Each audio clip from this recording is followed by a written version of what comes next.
актуални теми. 5 милиона лева ще бъдат заделени за преквалификация на съкратени работници от Кремиковци и от пристанищния комплекс Лом.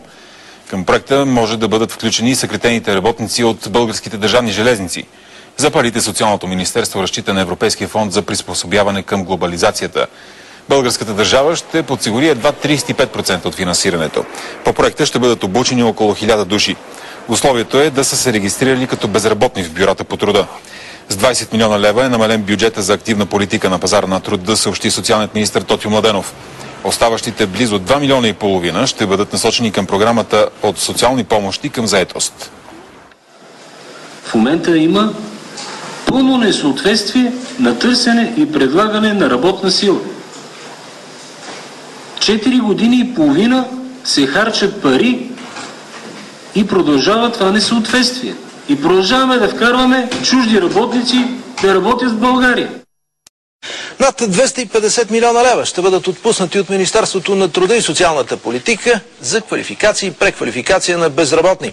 Министерството е изготвило пакет от мерки и контролни механизми, които да следят правомерното изразходване на средствата. Но най-голямата гаранция ще дойде от бизнеса. Аз ще поканя от почти всички предприятия от основни отрасли в България, техни представители, които да участват в изпитните комисии и те да преценят дали тези работници са получили достатъчно знание, умение и квалификация. Тези, които не са получили и не са пригодни за пазара на труда, въпреки че са се обучавали повече от 6 месеца и са дадени много пари за тях за това, просто тези обучителни центрове няма да си получат парите.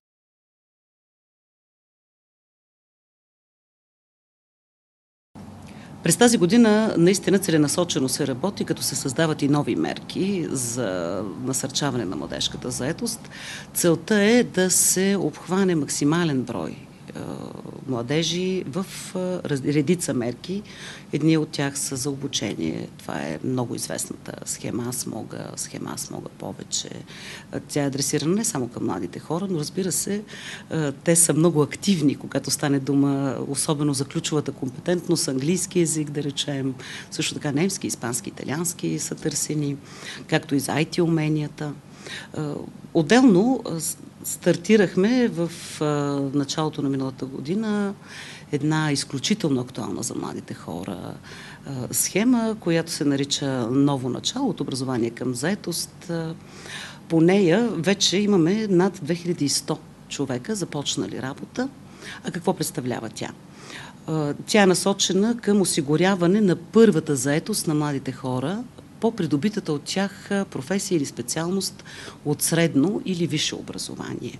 Може дори да се осигури заетост в професионалното направление, придобита от средното образование, като тази схема дава първо работно място на младия човек за 6 месеца при определен работодател, който е дал заявка към бюрото по труда, и второ осигурява наставник на този млад човек за тези 6 месеца, в които наставника подпомага младия човек в това как се упражнява тази професия, какви са правилата на конкретното предприятие. Тоест за 6 месеца всъщност изкарваме един продукт, готов продукт за пазара на труда.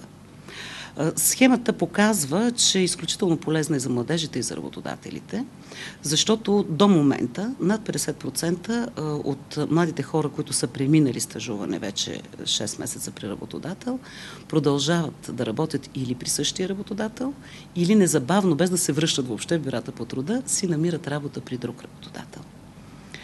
Тази схема е на стойност 35 милиона лева, като тя ще продължи да се реализира до 2014 година. Много позната от години е и програма Старт на кариерата. Тя се реализира по национален план за действие по заетостта. По тази програма ние имаме в момента 5 милиона лева и ще стартираме прием на документи от младите хора, които ще кандидатстват през края на юли, началото на август. Какво е полезно и какво трябва да знаят младежите за програма Старт на кариерата?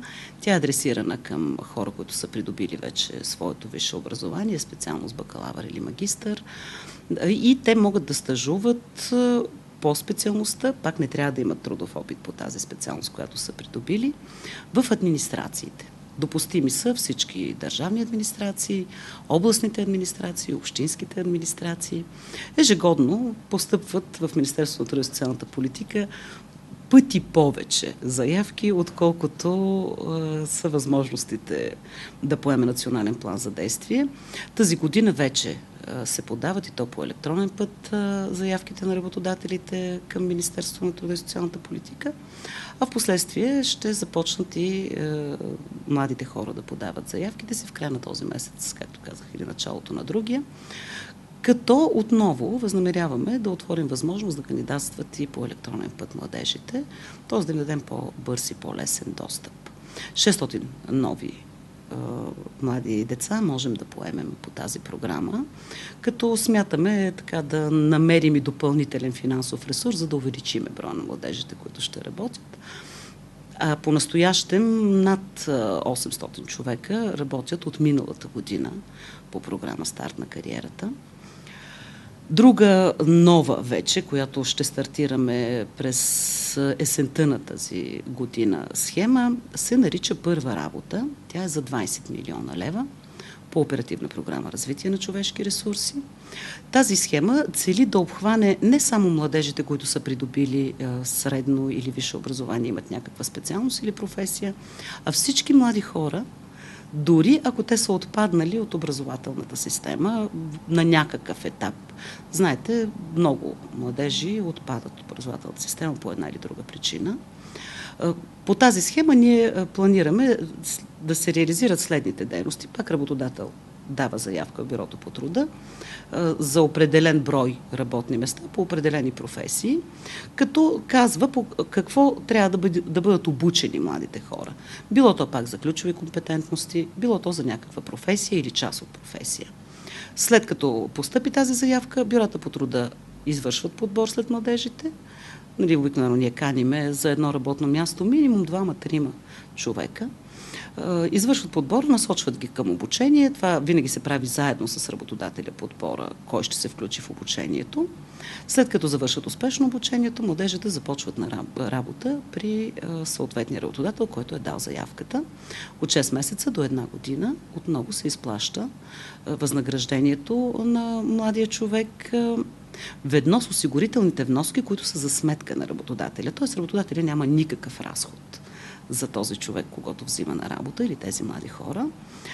Като и по програмата, за която говорих преди малко, ново начало от образование към заетост, се нарича проект, а иначе тя е схема създаване заетост на младежи, чрез осигуряване възможност на стаж.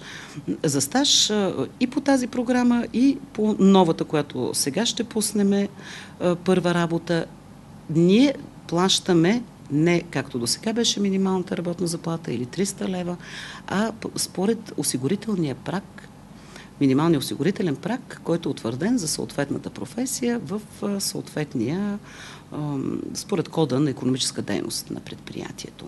Тоест, в лева, какво означава това? Ако е по-ниско квалифициран труд, възнаграждението може да бъде и минимална работна заплата, 300-400 лева, но за по-високо квалифицирания труд възнагражденията варират между 700-800 лева.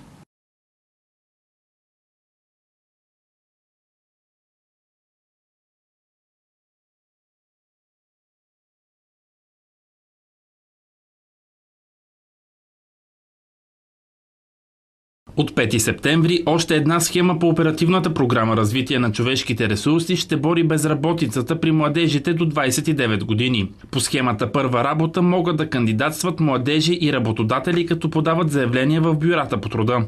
Очакваният резултат от схемата е 2100 младежи да си намерят работа.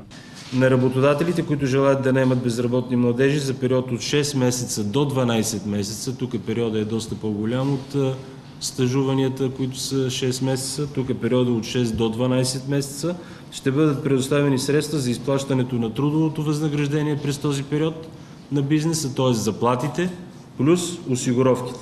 Заплащането е в размер на минималния осигурителен доход за съответната професия.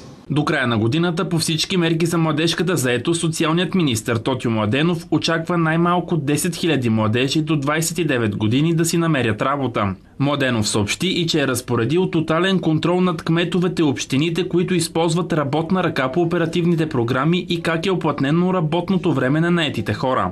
Тотю Младенов съобщи още, че досега нямало сигнали за забавени заплати на хора наети по оперативните програми. Ние сме изрядни платци. Агенцията по заетостта е изряден платец.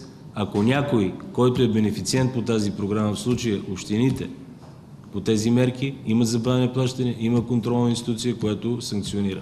Най-трудно плащат кметовете на малките населени места. Там, където кмета е единственият работодател. Дори да се оплачат тези хора, че не са получили възнаграждение, както знаете, някои го правят. Те не искат да напускат работните си места. Те не искат да напускат, защото остават без хляб.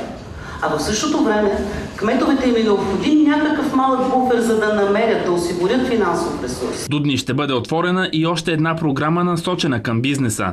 Чрез нея предприятията ще могат да плащат пътя до работното място на работниците. Друга схема за безопасен труд пък ще позволи на работодателите да инвестират в подобряване на условията на труд. Започва прилагането на схемата Ново работно място. Тя се реализира от Министерството на труда и социалната политика и цели осигуряване на заетост на безработни младежи до 29 години. Сумата, определена по мярката, е 18 милиона лева. Заетост по схемата ще може да бъде осигурена за над 2000 души за обучение и квалификация от 6 до 12 месеца. Работодателите могат да кандидатстват с проекти за получаване на финансиране между 20 000 и 390 000 лева. Схемите Първа работа и Ново работно място, по които ще бъдат насочени близо 38 милиона лева, ще осигурят обучения и последващо включване на заетост на близо 4000 безработни младежи до 29 годишна възраст. Резултатите към момента сочат, че 40% от младежите без професионален стаж, започнали работа в рамките на проектите, запазват своето работно място при същия работодател. Така фирмите ще могат да наемат безработни младежи без да правят допълнителни разходи за заплати, осигуровки и оборудване на нови работни места. Над 27 милиона лева са усвоени в Северозападна България по програмата за развитие на човешките ресурси на Европейския съюз и така е подпомогнат най-изостаналия регион, каза социалният министър. Сега акцентът е върху една от най-засегнатите от безработицата групи – младите хора до 29 години. Програмата Ново работно място е с общ бюджет 18 милиона лева и от нея могат да се възползват над 2000 човека у нас. Програмата поема заплати, осигуровки, обучение и финансиране на оборудването на новото работно място. Аз винаги съм смятал, че най-добрата социална политика се прави от бизнеса. И затова ние трябва да помогнем на бизнеса. Димитър Иванов е управител на производствена фирма и е доволен, че новата програма осигурява и оборудване за работните места на новоназначените младежи. Аз трябва също да му оборудвам това работно място, бюро, компютър и всичко останало, защото работата на инженер-технолога е неизбежно. Това му е работното място. От 1 ноември ще бъдат открити още 2 схеми по оперативната програма. На път и по-близо до работа, по които бизнесът ще получи финансиране за транспортните разходи на работниците до 100 км.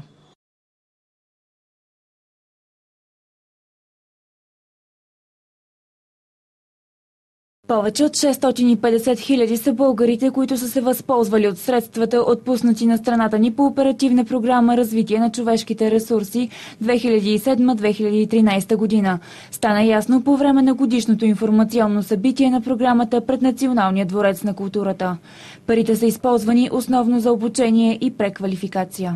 До сега около 500 милиона лева реално са платени на съответните бенефициенти. Аз мисля, че през последните няколко месеца действително успяхме да коригираме някои от мерките. Сега на Комитета по наблюдение на 31 май ще продължиме с този процес, ще отвориме нови мерки, които са предназначени за субсидирана заетост за бизнеса, за млади хора, за хора, които са дълготрайно безработни. Успехите на правителството при усвояването на европейските средства бяха похвалени от Европейската комисия. Европейската комисия вече започна преговорите с българските власти за следващата оперативна програма, която ще замени тази, чието резултати виждаме сега. И като си има предвид какво виждаме днес, ние сме напълно уверени, че и следващата програма ще е точно толкова успешна, колкото и сегашната. В рамките на информационното събитие бе открита и фотоизложба с снимки на различни български граждани, чието инициативи са били финансирани с европейски пари.